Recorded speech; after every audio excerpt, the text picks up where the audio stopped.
안녕하세요. 여러분의 건강지킴이 여의보감의 조진혁입니다. 안녕하세요. 정유현입니다. 마음이 건강에 미치는 영향이 크다라는 말이 있습니다. 저도 이 말을 항상 생각하면서 조금 더 낙천적이고 긍정적으로 생각을 하려고 노력하는 편인데요. 보면은 조진혁 아나운서도 굉장히 긍정적이신 편인 것 같아요. 제가 또 한긍정한다는 얘기 많이 듣거든요. 네. 이게 뭔가 마음이 긍정적이다 보니까 주변 사람들한테 인사도 더 잘하게 되고 칭찬도 더 잘하게 되고 하는 것 같아요. 네. 자, 그런데 이 미국 심리과학협회 저널의 한 그 논문을 보니까 실제로 긍정적인 감정을 많이 경험하는 사람일수록 기억력 감퇴가 적고 그리고 또 심혈관계 건강도 좋다고 합니다.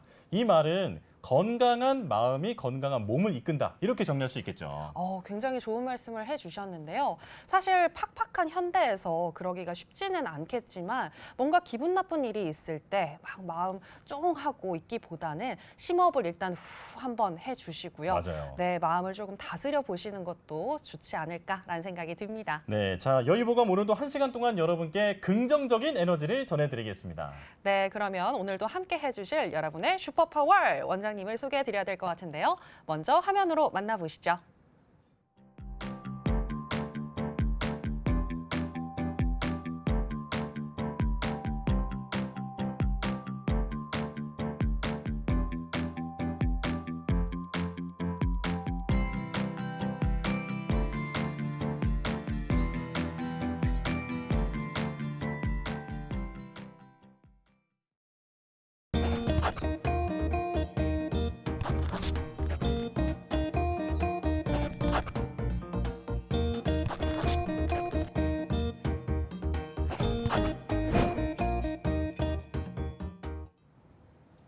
자, 오늘도 두 분 원장님과 함께하겠습니다. 두 분 어서 오세요. 어서 오세요. 이게 저희가 오늘 마인드 컨트롤을 주제로 오프닝을 진행을 해봤는데 네. 원장님들은 사실 뭐 의료인이시긴 하지만 똑같이 이제 사람이다 보니까 화도 나고 스트레스도 받을 일이 있을 것 같은데 네. 그럴 때면 어떻게 마인드 컨트롤을 하시는지 궁금하거든요. 먼저 서 원장님 어떻게 하세요? 화를 참으면 화병이 됩니다. 음. 그래서 화는 절대 참으시면 안 되는데요. 네. 네. 저는 이 화를 발산시키기 위해서 절대적으로 운동을 하고 있습니다. 걷거나 뛰거나 스트레칭 같은 운동을 하고 있고요. 네네. 운동할 수 있는 상황이 못 된다 할 때는 공진단을 복용하고 있습니다. 공진단이요. 네. 화병의 명약하면 공진단인데 그 이유는 성분 중에 사양 때문입니다. 사양은 한의학적으로 개규약이라 그래요. 네. 10개 구멍규라 그래서 우리 몸에 있는 구멍, 여성은 10개, 남성은 9개의 구멍이 있습니다. 이 구멍을 다 뚫어주고 열어줘서 화가 발산될 수 있도록 도와주는 약입니다. 공진단이 또 그런 효과가 있었네요. 네. 네, 조hu원 원장님은 어떻게 마인드 컨트롤을 하시나요? 네, 저 같은 경우는 좀 스트레스를 받을 때 좀 간헐적으로 폭식을 좀 즐기는 편입니다. 저랑 똑같은데요. 뭔가 좀 사람답네요. 네. 비록 이제 건강에는 조금 아쉬운 부분이 있지만 좀 정신적 건강에는 좀 간헐적 폭식으로 좀 달래면서 네. 스트레스를 푸는 편입니다. 네. 이게 원장님 두 분의 의견이 약간 달라 보이지만 그래도 공통적인 것은 화를 참지 않고 네. 어떻게 해서든 좀 풀어내야 한다. 네, 이런 공통점을 찾을 수 있을 것 같아요. 그렇습니다. 마인드 컨트롤이 굉장히 중요하고 또 어떻게 하는 것인지 본인이 잘 알고 있는 게 중요하지 않나라는 생각이 드네요. 네. 자, 그러면 이제 첫 번째 주제부터 바로 들어가 보도록 하겠습니다. 오늘 첫 번째 주제는요, 갱년기 비만에 대해서 한번 알아볼 텐데요. 저희 어머니도 그렇고 사실 제 주변에 그 아주머니 친구분들이 제가 좀 많습니다. 네. 그 전국에 네. 그 시어머니 많이 계시잖아요. 그죠. 어머니, 네, 잘 듣고 계시나요? 아무튼 제 주변에 아주머니 친구분들이 참 많은데, 그렇게 나이가 들면서 다이어트 하기가 힘들다라고 맞아요. 고충을 토로하시더라고요. 네, 저희 어머니도 원래 평생을 날씬하게 지내셨는데 이제는 이제 살이 한번 찌니까 잘 안 빠져 이렇게 네. 얘기를 하시곤 하는데요. 자, 일단 도대체 살이 왜 찌는 건지 그 비만의 원인부터 함께 짚어보겠습니다. 자, 서 원장님께서 알려주실까요? 네, 우리의 몸은 단순하지는 않습니다. 하지만 이해가 편하도록 제가 단순하게 설명을 드리면 네. 섭취한 칼로리가 소모시키는 칼로리보다 더 많을 때 살은 찌게 되어 있습니다. 1차성 비만으로는 과식을 했다거나 운동이 부족하다거나 또는 생활 리듬이 불규칙할 때 이제 비만이 되고요. 2차성 비만으로는 심리적 질병으로 인해서 또는 나이가 들면 복용하시는 약물이 늘어나잖아요. 네. 이 약인성으로 인해서 비만이 되기도 하고 유전적으로 살찌는 유전자가 있는 분이 오. 비만이 되기도 합니다. 아, 그렇군요. 그러니까 결국에는 나이가 먹을수록 살이 잘 안 빠진다는 건데, 근데 여기서 중요한 건 유독 여성분들한테 더 그게 두드러지는 것 같거든요. 그리고 또 아무리 다이어트를 해도 잘 빠지지 않는 것 같은데 그 이유가 있을까요? 네, 갱년기 증상 중에 이제 생각을 해보면 얼굴이 붉어진다, 잠을 못 잔다, 예민해진다, 우울해진다, 두통, 어깨 근육통, 관절통, 여러 가지 통증이 생긴다. 뭐 이런 것만 생각을 하시잖아요. 네. 근데 갱년기 증상 중에 하나가 바로 비만입니다. 대한 갱년기 학회의 자료에 따르면 갱년기 여성의 체중 증가는 3.4kg이 되고요. 오. 복부 둘레는 무려 5.7cm가 늘어난다고 보고되고 있습니다. 아, 그렇군요. 네. 실제로 이렇게 나이를 먹어갈수록 살이 더 많이 찌고 또 잘 빠지지 않는다라는 네. 게 수치로 알 수가 있었는데요. 네. 자, 이런 큰 변화 도대체 왜 일어나는 건지 궁금한데 혹시 호르몬에서 원인을 찾을 수 있는 건가요? 네, 맞습니다. 세 가지의 호르몬 때문인데요. 우선은 첫 번째로 갱년기 하면 여성 호르몬 분비가 떨어지겠죠. 네. 여성 호르몬 분비가 줄어들면 우리 몸에 있는 지방이 재배치가 이루어지는데요. 가임기 여성의 여성 호르몬이 왕성하던 시절에는 좀 어렵지만 지단백 리파자라는 물질이 활성화돼 있습니다. 네네. 그래서 엉덩이나 허벅지의 지방을 비축해줘서 소위 글래머의 몸매를 만들거든요. 아. 근데 갱년기가 되고 여성 호르몬 분비가 떨어지면 복부에 지방을 축적하는 기전이 만들어집니다. 네. 그래서 살이 찌고 두 번째 호르몬은 세로토닌입니다. 소위 행복 호르몬이라고 해요. 근데 갱년기가 되면 이 세로토닌 분비가 저하됩니다. 그래서 우울하고 짜증나고 예민하고 잠을 못 자게 되는데요. 네. 네. 단순당, 우리가 설탕, 밀가루, 사탕, 초콜릿 이런 달달한 음식을 먹으면 일시적으로 세로토닌 분비가 확 올라갑니다. 네. 그렇기 네. 때문에 식욕이 오르고 폭식을 하고 살이 찌게 되는 것이고요. 아. 세 번째 원인은 기초 대사량이 떨어지기 때문입니다. 네. 기초 대사량은 가만히 숨만 쉬어도 생명을 유지하는 데 소모되는 에너지를 기초 대사량이라고 하는데요. 네. 네. 20대 중반의 피크점을 찍고 10년 단위로 2% 정도씩 떨어지게 돼 있습니다. 게다가 갱년기가 되면 근육량이 감소되거든요. 네. 그러면 기초 대사량이 줄어든 게 더 빨라집니다. 그래서 조금만 먹는데도 소모가 되지 않기 때문에 계속 살이 찌는 것이죠. 아, 그렇군요. 그러니까 결국에는 여성 호르몬의 변화, 또 세로토닌의 변화, 그리고 기초 대사량의 감소로 인해서 여성분들이 더 살을 빼기가 어렵다라고 이야기를 해주셨는데요. 네. 저 같은 경우에도 기초 대사량을 좀 꾸준히 체크를 하는 편인데 오, 네. 30대에 접어드니까 계속해서 식이 조절하고 운동을 함에도 불구하고 계속 근육이 줄어드는 거예요. 실제로 운동 굉장히 많이 하시잖아요. 네, 많이 하는데 참 이게 쉽지가 않습니다, 유지가. 갈수록 유지하기가 어렵다라는 네. 말씀이신데요. 자, 그런데 사실 갱년기나 혹은 나이 들었을 때 비만에 대해서 그 어르신들이 이렇게 말씀하실 때 있잖아요. 네. 나이 들어서 너무 마르면 보기 안 좋아. 네, 이렇게 하면서 조금 너그럽게 받아들이는 경향이 있는데 이게 또 큰 병으로 이어질 수 있기 때문에 갱년기 비만도 잘 관리를 해야 합니다. 네. 자, 갱년기 비만의 위험성 어떤 질환으로 이어질 수 있는 건지 자, 이걸 이번에는 조 원장님께서 알려주시죠. 네, 비만 같은 경우는 이제 다양한 질환의 원인이 되는데요. 일단 저희가 알고 있는 각종 성인병들, 고지혈증, 당뇨, 고혈압 등의 요인이 되고요. 네. 그리고 이제 뼈가 쉽게 무너지는 골다공증의 아. 요인이 됩니다. 그래서 네. 과거보다 작은 외상에도 골절이 쉽게 나타나곤 합니다. 그리고 또한 치매의 비만이 엄청 큰 요인인데요. 네. 네, 실제로 이제 남성보다는 여성분들한테 그런 요인이 더 크게 발휘되는데 실제로 복부 비만이 심하신 분들이 그러지 않은 분보다 이제 치매 호발률이 40% 정도 높다고 알려져 있습니다. 그렇군요. 아, 그렇군요. 그러니까 결국에는 호르몬 분비가 뭔가 조금 더 감소되면서 노화가 진행이 된다라고 보면 될 것 같은데요. 자, 어쨌든 뭐 노화 과정이라는 자연적인 현상이 있기는 하지만 우리의 리듬을 잘 유지를 해서 이 갱년기를 슬기롭게 극복하면 되지 않을까라는 생각이 듭니다. 네. 자, 그렇다면 원장님 한의학에서는 이 갱년기 비만을 비롯한 갱년기 증상 어떻게 설명하고 있는지 서재 원장님께서 말씀해 주실까요? 한의학에서는 여성의 갱년기 상태를 정과 혈이 부족해서 양기가 치솟는 상태라고 표현을 하고 있습니다. 네. 그러니까 정혈이라고 하는 거는 우리 몸을 촉촉히 감싸주는 에센스와 같은 물질이거든요. 네. 네. 이해가 쉽게 생각하자면 냄비에 물을 넣고 보글보글 물을 끓인다고 생각을 해볼게요. 네. 젊었을 때는 이 물이 보글보글 잘 끓겠죠. 네. 근데 이 안에 있는 물이 고갈이 되면 냄비가 타들어갑니다. 아. 그게 바로 갱년기 상태인 거죠. 네. 자, 이게 물이 다 바닥이 나고 다 끓어버렸어요. 그럼 이 냄비를 차가운 물에 식히거나 물을 부어야겠죠. 네. 그게 바로 한의학적 갱년기 치료인 자음 강화라고 합니다. 즉 음의 물질을 시원하게 더해주고 화가 나는 물질을 열을 식혀주는 게 바로 자음 강화적 치료인 거죠. 네. 그렇군요. 물이 부족해져 있는데 냄비를 계속해서 군부를 떼는 것 같은 네, 그런 상황으로 비유를 해주셨는데요. 네. 자, 그렇다면 이것을 어떤 식으로 한의학에서 치료를 하는지가 궁금합니다.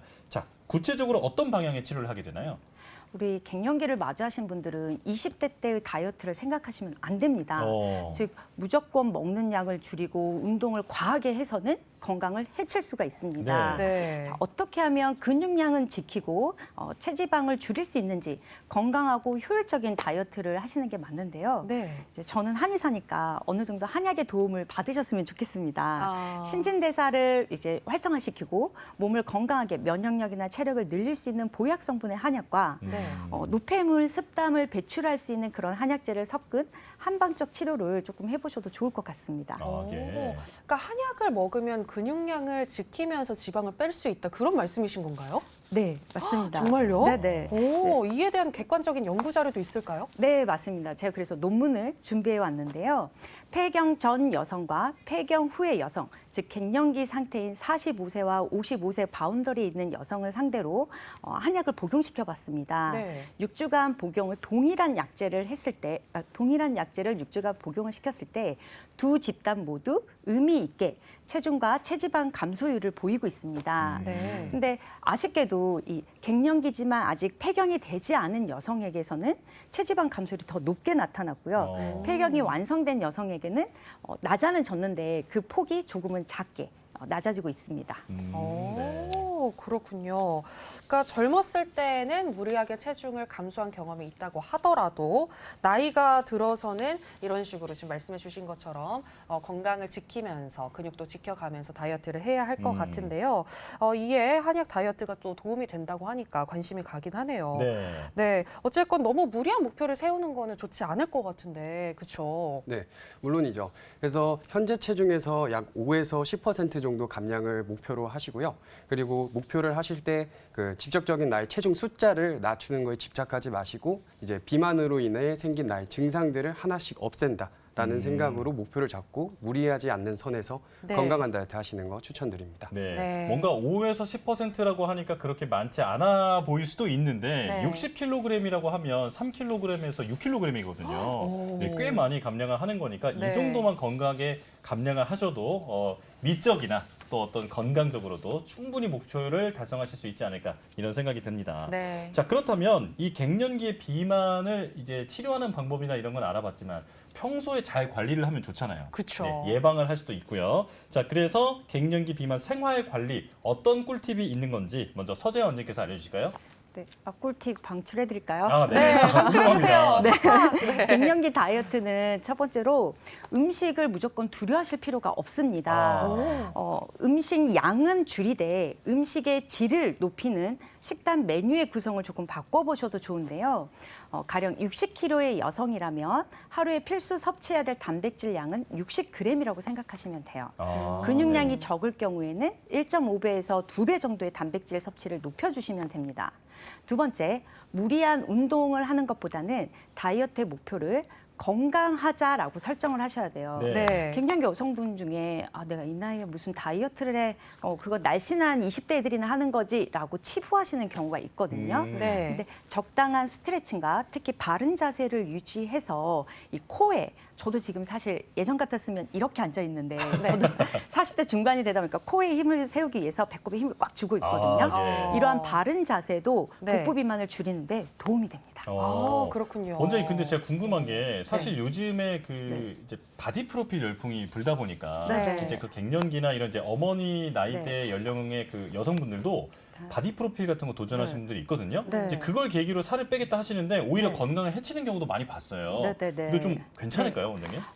저는 보통 바디 프로필을 찍는 분들은 근육이 있어야 모양이 더 날씬하게 나오거든요. 네. 똑같은 5kg를 감량하더라도 근육은 지키고 지방을 줄여야 바디 프로필 상에서 예쁘게 나와요. 네. 네. 그래서 그 근육량을 늘리기 위해서 갱년기 여성에게는 다이어트 처방을 할 때 녹용을 씁니다. 녹용이요? 녹용이요? 네네. 녹용.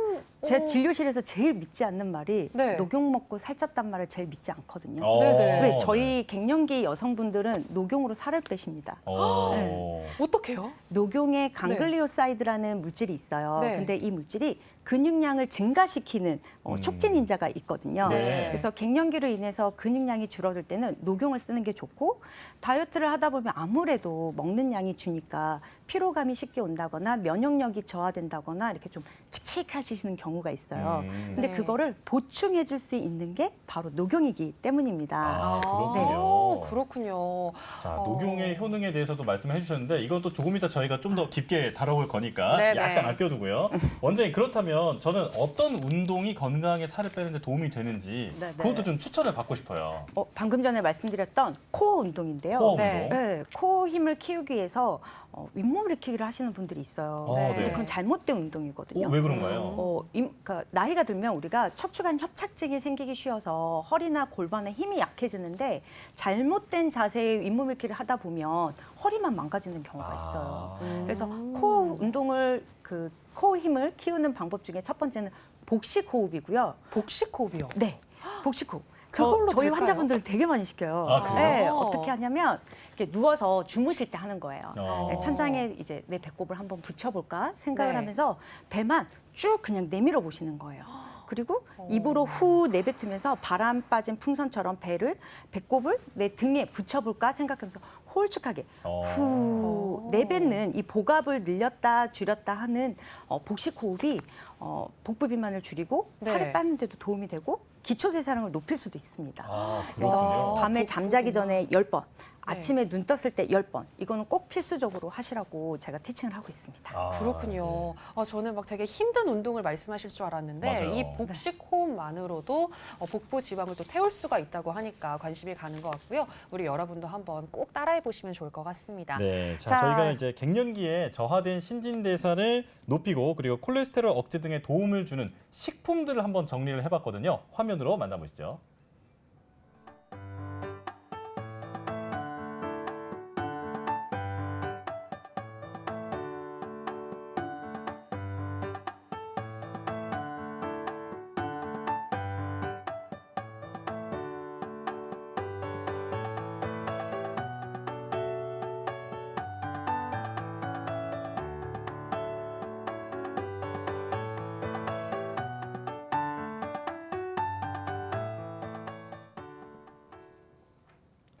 자, 생방송으로 함께하고 있는 여의보감, 지금 8시 18분을 지나고 있습니다. 자, 첫 번째 주제, 갱년기 다이어트에 대해서 알아봤는데요. 이제 두 번째 주제는 뭐죠? 두 번째 주제는 바로 녹용이 되겠습니다. 수많은 한약재 중에서 가장 으뜸으로 꼽히는 게 바로 이 녹용이 아닐까 싶은데요. 녹용을 안 드셔본 분들은 있어도 또 안 들어보신 분은 없는 것 같습니다. 맞아요. 많이들 한번 접해보고 싶어 하시는 것 같고요. 특히 성장하는 아이들이나 뭐 기력이 쇠한 사람들 그리고 또 큰 병을 앓고 나서 회복 단계에 있는 사람들한테 이게 굉장히 좋다고 하더라고요. 맞아요. 아주 전통적으로 우리에게 잘 알려져 있는 그 귀한 약재라고 알고 있는데, 자, 그런데 도대체 녹용이 원래 어떻게 이제 생산이 되는 건지, 그리고 뭐 어떤 유래 같은 건 어떻게 되는 건지 아마 잘 모르고 계신 분들이 더 많을 것 같아요. 네. 자, 그렇다면 하나하나 알아보도록 하겠습니다. 자, 사슴뿔 정도로 저는 알고 있는데 이게 아무 사슴에게서나 구할 수 있는 게 녹용인 건지 조 원장님께서 알려주실까요? 네, 녹용은 수컷 사슴의 뿔을 말하는데요. 수컷 사슴의 뿔이요. 그 네. 뿔이 양기를 가득 품고 이제 하늘 높게 올라간다 해서 저희가 옛부터 약재로 많이 활용하곤 했습니다. 근데 모든 사슴의 뿔을 사용하는 건 아니고요. 진 사슴학과의 혈관과 신경이 살아있는 그 뿔을 사용하곤 합니다.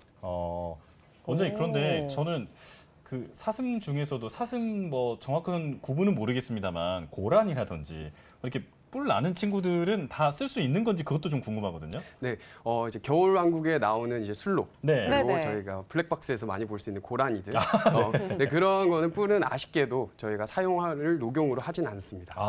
그렇군요. 오직 수사슴의 뿔만을 취급한다. 네. 이렇게 알면 될 것 같습니다. 네. 자, 그렇다면 이 수사슴의 뿔 자라나는 시기에 따라서 유효 성분이 좀 달라지기도 하는지 이 부분도 궁금한데요. 녹용은 약 1년 동안 3단 변화를 거치는데요. 네. 첫 번째 녹용, 두 번째는 녹각, 그리고 세 번째 낙각.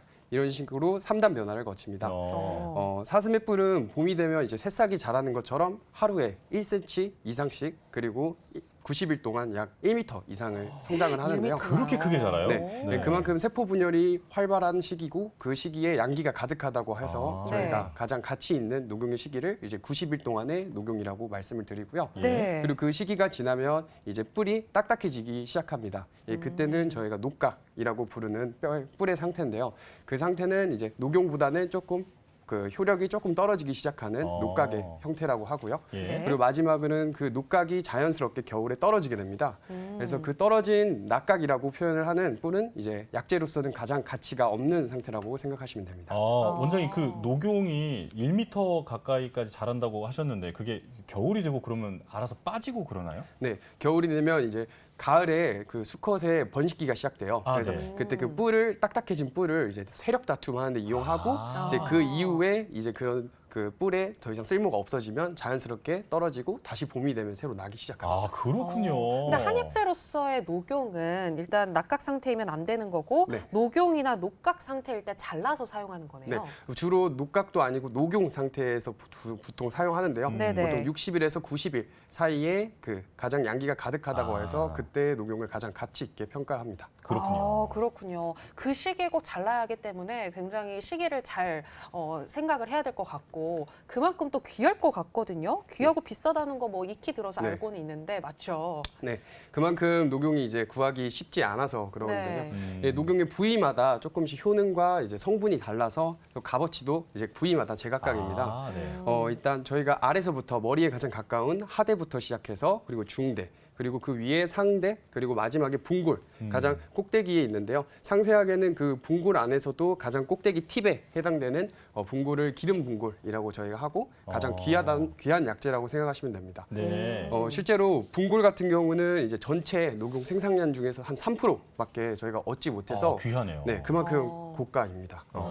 그리고 그만큼 세포 분열을 할 수 있는 생장점이 붕골에 위치하여서 세포 분열이 가장 왕성해서 조직이 가장 치밀한 곳이라고 생각하시면 되는데요. 예. 네. 그래서 두뇌 발달 그리고 면역 증가 그리고 각종 이제 성장 촉진에 가장 유효한 성분들이 가장 많이 있다고 해서 붕골을 이제 사춘기부터 이제 소아 그리고 노년층 다 남녀노소 이제 상관없이 매우 좋은 약재라고 생각하시면 되고요. 예. 그리고 이제 상대 같은 경우는 저희가 그 뿔의 피, 녹혈이라고 하는데 그 피가 가장 많이 함유되어 있다고 해서 뭐 비타민, 뭐 철분, 그리고 아미노산, 레시틴 이런 성분들이 가장 많아서 네. 이제 여성 부인과 질환의 보약, 그리고 그 면역 증가하는 용도로 많이 사용하고 있습니다. 예. 네. 그리고 마지막으로 이제 중대와 하대 같은 경우는 녹용의 가장 이제 아랫부분에 해당하는데요. 그건 이제 전체 뿔의 무게를 지탱해야 되다 보니까 경도가 위에 있는 붕골 상대보다는 좀 딱딱합니다. 네. 근데 밀도는 또 반대로 낮아요. 그래서 영양 성분이 성분적으로도 뭐 비타민, 미네랄 그리고 칼슘 이런 성분들이 딱딱한 성분들이 많아서 네. 저희가 면역 증가보다는 이제 골다공증이나 뼈 이런 만성 통증의 치료제로 많이 사용하고 있습니다. 네. 원장님 설명을 들어보니까 저는 그 녹용이 이렇게 머리 쪽에서 성장이 시작돼서 그렇게 밀려나듯이 자라는 줄 알았는데 그게 아니라 끝에서부터 직접 자라나나 보죠? 네, 맞습니다. 그래서 그 끝에 있는 부분들이 더 귀한 약재가 된다. 맞습니다. 네. 자, 이해가 쉽게 설명을 잘 해주셨는데요.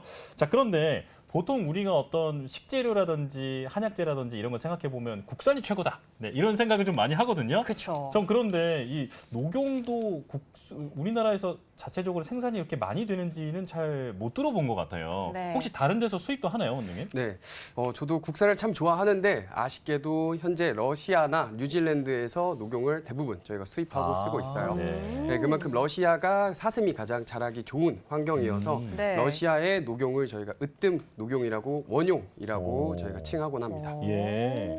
그렇군요. 가장 좋은 그 녹용은 러시아산이다. 맞습니다. 아, 그렇군요. 네. 원용이라고 부른다는 얘기도 지금 새롭게 알게 됐고요. 자, 그렇다면 이 녹용이 언제부터 이렇게 약재로 쓰였는지가 궁금한데 사실 그 동의보감에 보면은 뭐 녹용의 효능이라든지 이런 부분들이 상세하게 나와 있는 걸로 알고 있어요.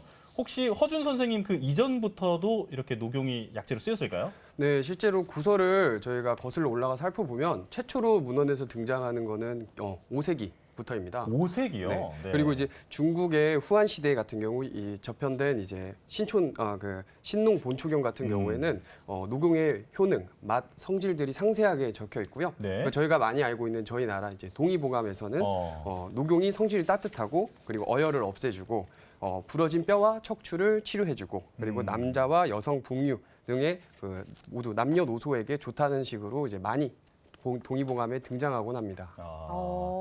그렇군요. 5세기라고 하면은 정말 오래전부터 네. 귀한 약재로 이제 취급을 받아왔던 거군요. 네, 그렇습니다. 그리고 지금 녹용의 부에 따라서 좀 더 집중적으로 발휘할 수 있는 효과를 좀 알아봤는데, 그러니까 어쨌건 이 전체적으로 봤을 때 녹용의 효능은 어디에서 가장 좋은 건가요? 일단 녹용의 효능은 사실 엄청 다양합니다. 근데 그 중에서 이제 제가 핵심이라고 생각하는 게 바로 재생과 면역인데요. 네. 실제로 한의학서에서도 이 재생과 면역을 기반으로 해서 상세하게 좀 효과들을 좀 저술해 놨는데 네. 5가지를 소개해 드릴 겁니다. 첫 번째는 이제 강근골.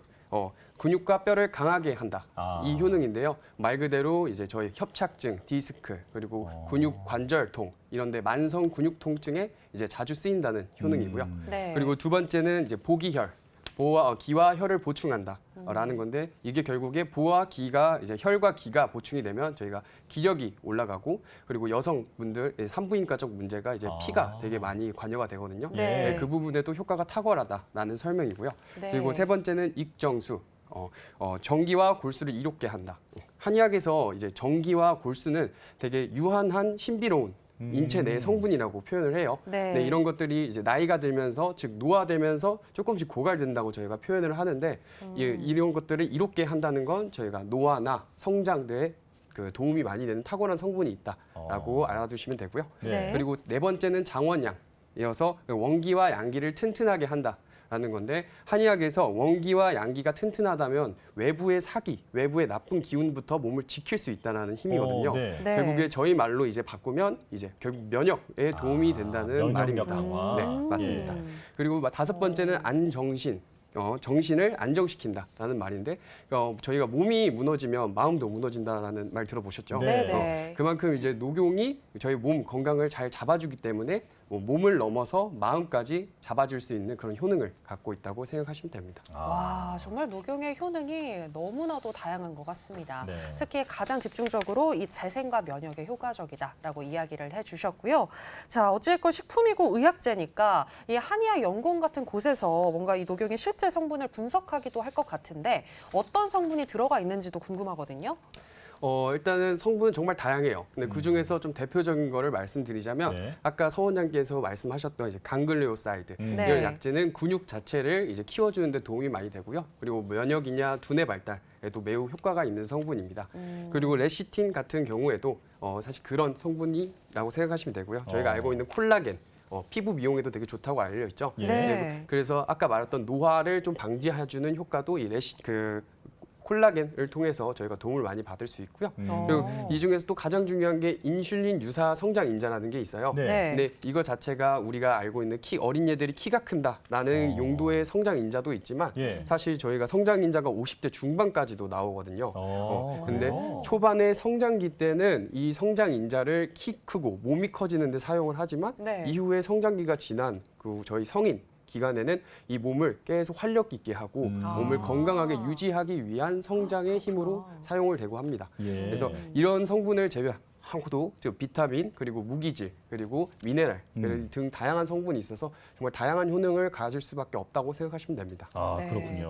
자, 이렇게 여러 가지 효과를 가지고 있는 약재 녹용에 대해서 자세히 알아보고 있는데요. 자, 그렇다면 이제는 녹용에 얽혀 있는 오해와 편견, 네, 이런 것들 한번 제대로 풀어보겠습니다. 네. 자, 많은 분들이 한약 먹어서 살쪘다 하는데 거기에 녹용이 들어있더라. 뭐 이런 얘기 많이 하거든요. 녹용을 먹어서 살이 쪘다라는 얘기, 이게 정말 진짜인지 조 원장님 어떻게 생각하시나요? 네, 사실 이거는 반은 맞고 반은 틀린 얘기입니다.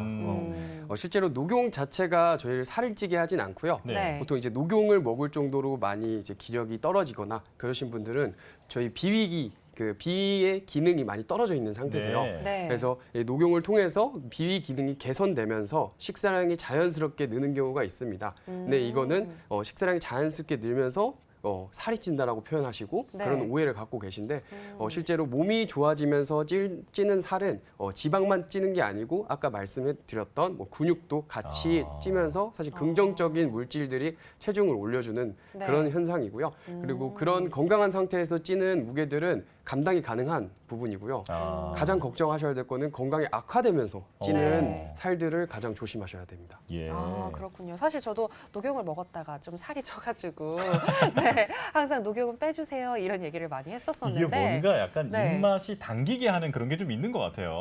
비위 기능이 생각보다 현대인들이 많이 안 좋아요. 아, 그래요? 네, 아무리 이제 외소하고 뭐 체격이 좋아도 되게 비위 기능은 저희가 밀가루 이런 것들이 많이 노출되다 보니까 비위 기능이 옛사람보다 더 안 좋다라고 표현들을 하는데 네. 그런 부분들이 나도 모르게 고쳐지면서 이제 네. 사실 건강한 쪽으로 식사량이 느는 거죠. 아, 건강한 그렇군요. 쪽으로 식사량이 는다 이렇게 말씀해 주셨는데 녹용이 살을 찌게 하는 건 아니다. 네. 녹용 때문에 살이 찌는 건 아니다. 이렇게 잘 알아두시면 좋을 것 같습니다. 자, 이제 다음 또 질문을 드려볼 텐데요. 녹용은 성질이 따뜻해서 여름에는 먹으면 안 된다. 뭐 이런 말이 있습니다. 이 부분에 대해서는 어떻게 생각하시는지 우리 서재하 네. 원장님께서 말씀해 주시죠. 녹용에 대한 속설이 참 많죠. 네. 이게 바로 녹용이 값비싸고 귀하고 구하기가 어려우니까 녹용 먹는 사람들이 부러워서 시기와 질투에 나오는 낭설들이 많은 것 같습니다. 그런가 봐요. 네. 근데 땀이라고 하는 거는 우리가 영양분을 섭취하고 에너지를 만든 다음에 노폐물을 바깥으로 배출하는 겁니다. 네. 즉 땀은 노폐물이거든요. 녹용을 먹었다 해서 녹용이 땀으로 절대 나갈 리는 없습니다. 또한 더운 여름에 양기를 더 오히려 보호하자고 먹는 지혜 두 가지가 있죠. 먹는 음식. 자, 첫 번째 초복, 중복, 말복. 아, 그때 삼계탕 먹잖아요. 네네, 맞아요. 닭고기, 네. 인삼, 황기, 대추 다 열이 많은 양기가 풍부한 음식입니다. 그렇네요. 땀으로 에너지가 소모되기 때문에 기운을 더하기 위해서 우리는 복날에 삼계탕을 먹습니다. 네. 또 두 번째, 이제는 저희 한의원에 오시는 분들은 다 아는데 여름 하면 생맥산을 한의사들은 처방을 합니다. 생맥산이요? 네.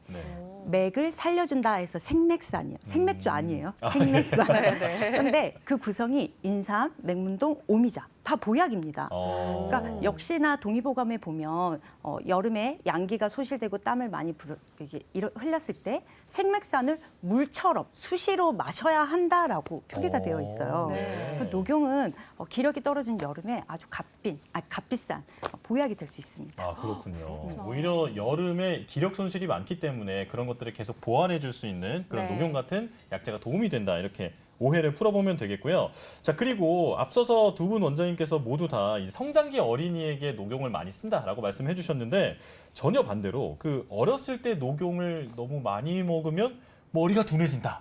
막 이런 얘기를 하는 분들이 좀 있었어요. 네. 이거 실제로 그런 건지 조 원장님 어떻게 보시나요? 네, 사실 이것도 그 시기와 질투의 하나의 또 연장선인데요.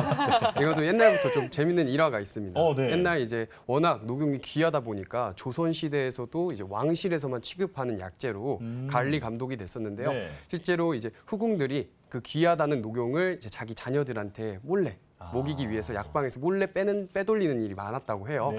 그래서 그런 것들을 이제 방지하기 위해서 이제 네. 일종의 헛소문, 경고를 이제 만든 네. 거죠. 그래서 의원의 처방 없이 함부로 녹용을 애한테 먹이면 애가 바보가 된다.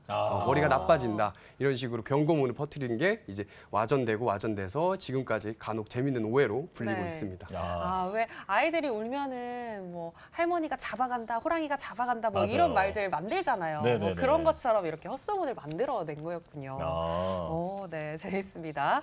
자, 그리고 이 밖에 또 녹용에 대해서 잘못 알고 있는 사실이나 또 추가 정보가 있다면 어떤 게 있을까요?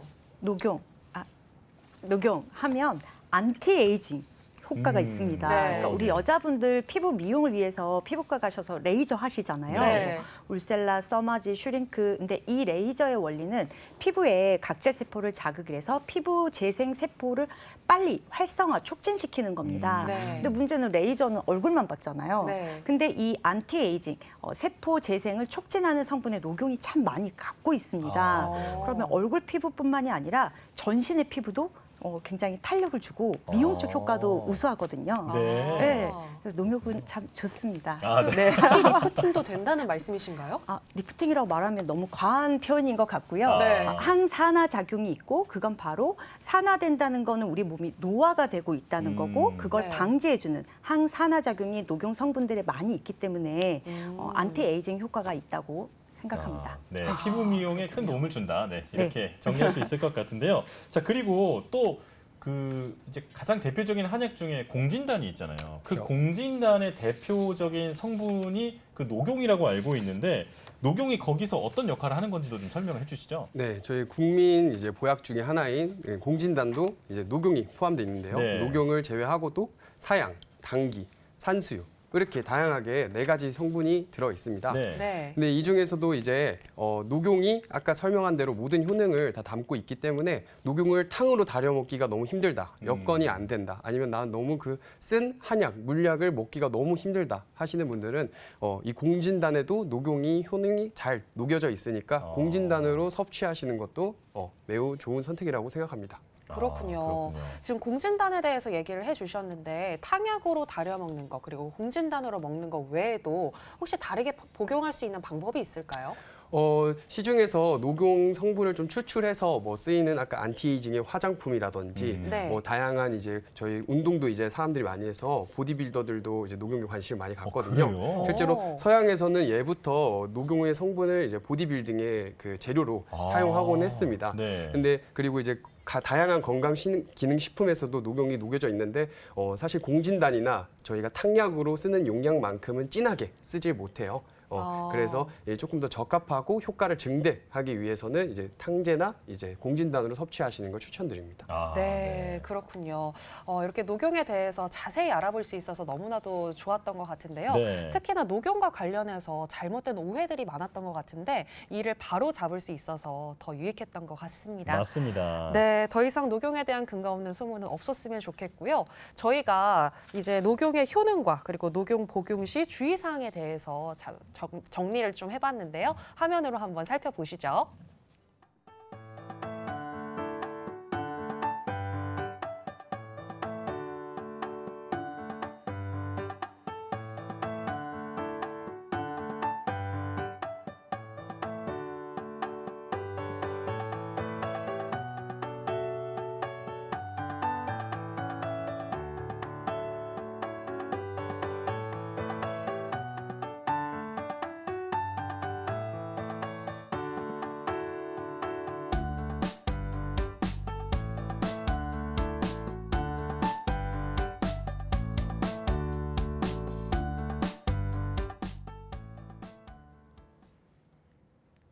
자, 이제는 다양한 한방 정보를 좀 더 자세하게 알려드리는 시간이죠. 네, 출산 후에 빠지지 않는 살 때문에 고민이신 분들 지금 한번 집중해 보시면 좋을 것 같습니다.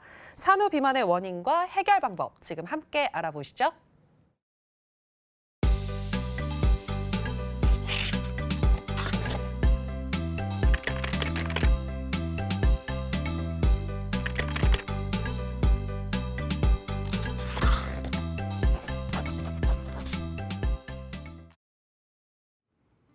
안녕하세요. 한의사 서재화 원장입니다.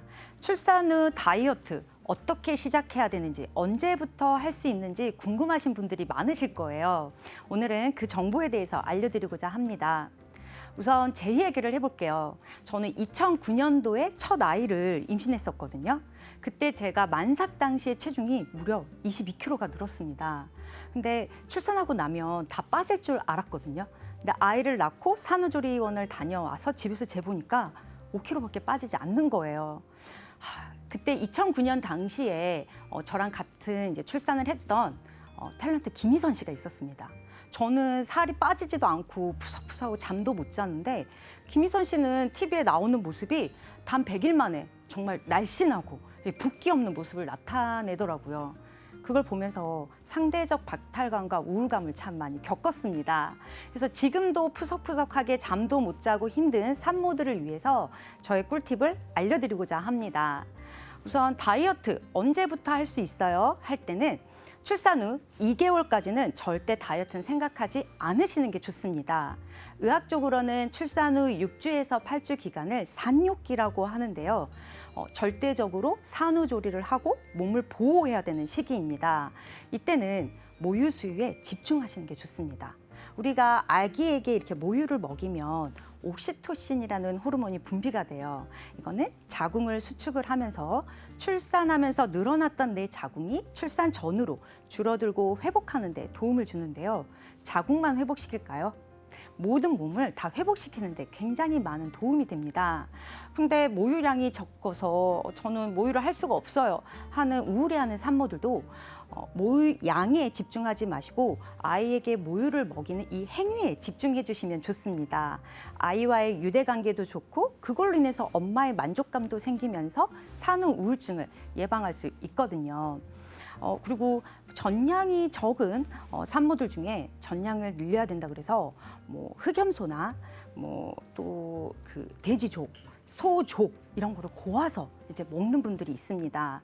모유 수유를 위해서 우리가 추가적으로 먹어야 될 음식량은 300kcal밖에 되지 않습니다. 과거에 못 먹고 영양이 결핍된 시절에는 국물을 많이 마신다거나 우족탕, 돼지족을 삶아서 먹었는데 요즘처럼 영양 과잉 시대에는 굳이 그렇게 드실 필요도 없고요.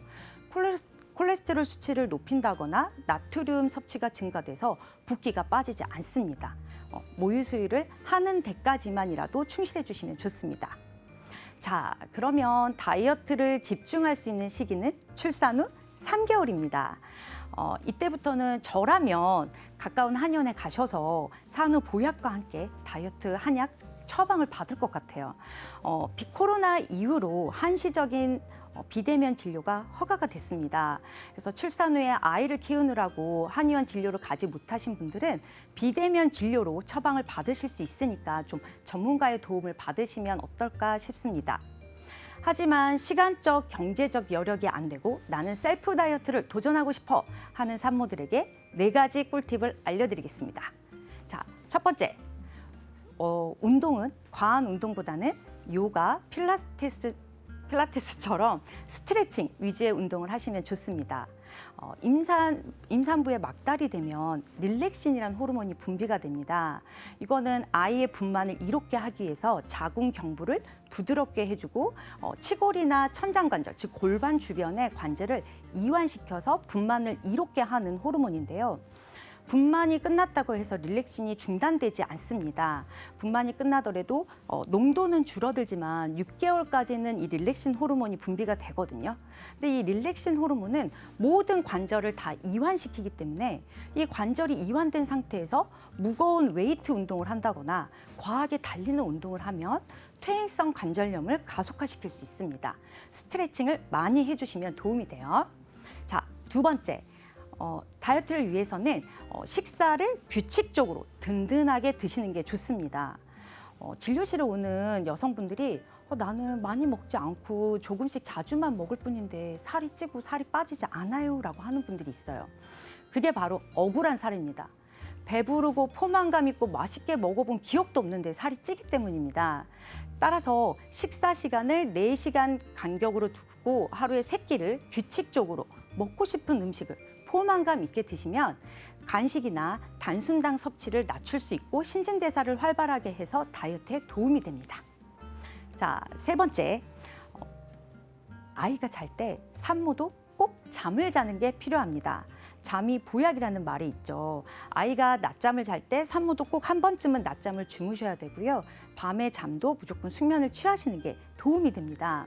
잠이 부족하면 스트레스 상황에 몸에 노출이 되기 때문에 렙틴 호르몬이 감소합니다.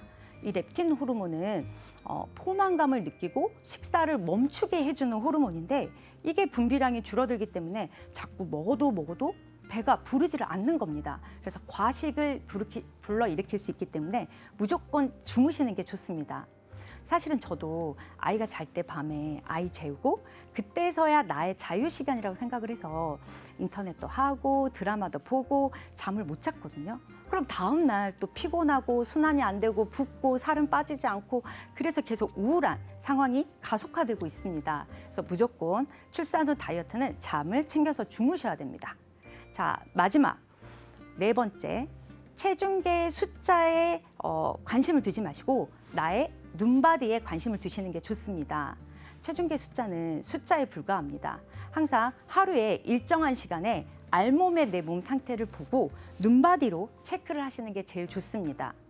남자분들은 거울을 보면서 나 이 부분이 멋있는데 이렇게 생각을 하지만 여자분들은 여기 살이 삐져나온 것 같고 여기도 살이 찌는 것 같고 나의 단점만을 바라보고 있습니다. 그렇게 되면 자존감이 떨어질 수밖에 없어요. 어제도 배가 나왔고 오늘도 배가 나왔지만 그래도 어제의 배보다는 오늘의 배가 좀 줄었네.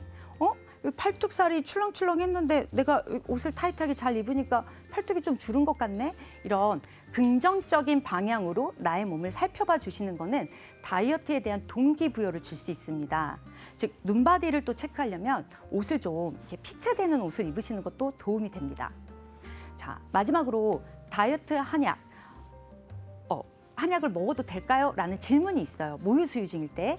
근데 시중에 나와 있는 기성품으로 조제된 다이어트 환약이나 아니면 식욕을 억제해준다는 건강기능식품에 대해서는 산모를 대상으로 한 게 아니니까 좀 우려는 되는데요. 산모의 건강 상태나 분만 시의 상황을 고려한 맞춤 다이어트 한약은 오히려 효과적이라고 생각합니다. 우리 출산을 겪은 여성들 힘내세요. 네, 한의사 서재화였습니다.